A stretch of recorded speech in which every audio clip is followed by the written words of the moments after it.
បើសិនជាឧទាហរណ៍យើងសួរគាត់របៀបថាឥឡូវនេះឧទាហរណ៍ពេលអ្នកខ្លះគាត់រៀនចប់ហើយអ្នកខ្លះម្ដងទី4ចឹងតើបើសិនជាបងឯងឲ្យជា advice ឬក៏ជាមតិយោបល់សម្រាប់បងប្អូនដែលគាត់ទៅតែទី12ឬមួយក៏គាត់ទៅឆ្នាំទី1ឬក៏ឆ្នាំទី2អីអញ្ចឹងតើបងឯងមានជាអីជា recommend អីសម្រាប់គាត់សម្រាប់ពួកគាត់ដែលអត់អីចឹង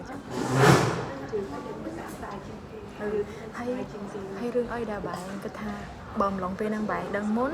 បងអត់ធ្វើឲ្យបងស្ដាយអីជាងគេអីហ្នឹងហើយមួយទៀតឲ្យគាត់ថាតើម្លងពេលឆ្នាំទី1ឆ្នាំទី2ហ្នឹងបងគួរតែ recommend ឲ្យពួកគាត់ធ្វើអីឲ្យពួកគាត់ចូល volunteer បានច្រើនឬមួយក៏ឲ្យពួកគាត់ចាប់ផ្ដើម start ធ្វើការតែម្ដងហ្នឹងយើងនិយាយដងជាមួយនឹងការឲ្យជា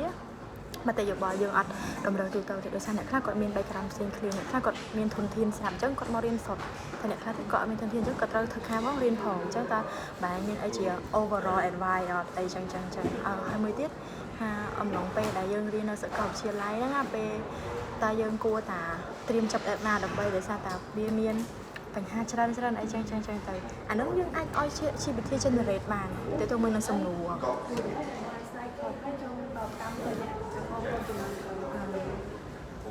គឺថាល្អហើយនិយាយសើចបាយ podcast